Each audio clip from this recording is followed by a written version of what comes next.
सदियों से है पुरानी, ये है यक्षिणी की कहानी। यक्षिणी एक आग है, यक्षिणी तेरा ख्वाब है।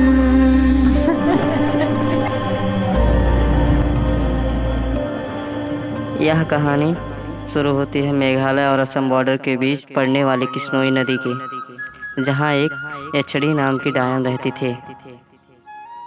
उसके बारे में इस कहानी में बताया गया है, और क्या क्या है उसको आगे देखिए। रात के 2 बज रहे थे और विराट मेघालय और असम बॉर्डर के बीच पड़ने वाली किश्नोई नदी पार कर रहा था। दूर दूर तक अंधेरा छाया हुआ था। एक गहरे सन्नाटे ने किश्नोई नदी को घेर के रखा हुआ था और उसी नदी के ऊपर काले बादल मंडरा रहे थे, जिन्हें देखकर ऐसा लग रहा था कि किसी भी पल वो बरसने वाले हैं। नदी में घुटनों तक का पानी था, जो धीमी रफ्तार के साथ बहे जा रहा था। विराट के एक हाथ में मोबाइल का टॉर्च था तो दूसरे हाथ में साइकिल का हैंडल। विराट पैदल पैदल मोबाइल के टॉर्च की रोशनी के सहारे नदी पार कर ही रहा था कि तभी उसका मोबाइल फोन बजने लग जाता है। विराट ने फोन उठाते हुए कहा, हाँ वंदना, बोलो। मोबाइल के अंदर से एक औरत की आवाज सुनाई देती है। कहाँ तक पहुँचे आप जी? किश्नोई नदी तक पहुंच गया हूँ वंदना, बस ये किश्नोई नदी पार करी और फिर मैं सीधे तुम्हारे पास। वंदना की घबराते हुए आवाज सुनाई देती है। क्या कहा? किश्नोई नदी पार कर रहे हो आप? और नहीं तो क्या, अब तुम्हें तो पता ही है कि बंगलामुड़ा गांव से रोंगकामुचा गांव जाने का तो एकमात्र यही रास्ता है ना, और वो भी नदी पार करके जाना पड़ता है। आपको इतनी रात में वापस नहीं आना चाहिए था, ग्रेवयार्ड कोठे में ही रुक जाना चाहिए था।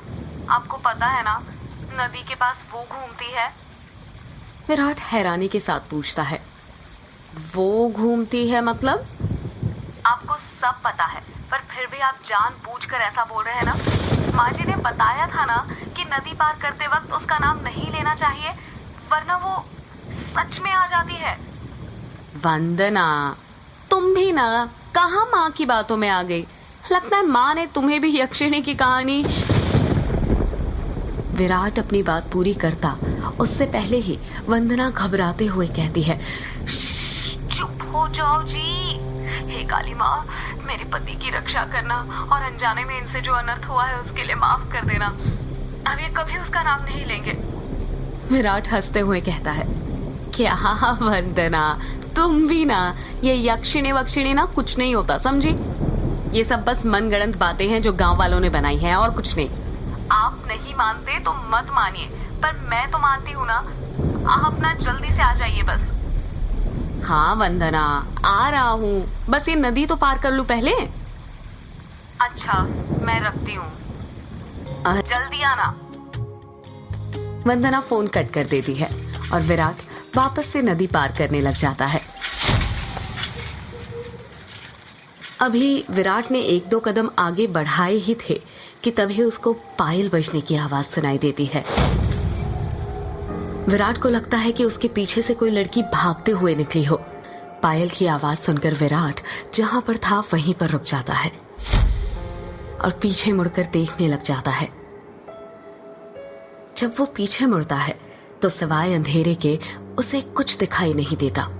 उसके पीछे कोई नहीं था। ये वंदना भी ना यक्षिणी का नाम लेकर ना मेरे मन में ना उसका वहम डाल दिया है, और वही वहम डरा रहा है अब मुझे। और वैसे भी मैं तो खुद यक्षिणी से मिलना चाहता हूँ। बड़े चर्चे सुने हैं उसके, सुना है बड़ी खूबसूरत है। इतना कहकर विराट वापस से आगे बढ़ने लग जाता है। विराट मुश्किल से अभी 1-2 कदम ही चला था कि तभी उसे नदी के किनारे पर एक काला साया दिखाई देने लग जाता है। उस काले साए को देखकर विराट के कदम अपने आप थम जाते हैं। साए को देखकर ऐसा लग रहा था कि जैसे वो विराट का ही इंतजार कर रहा था।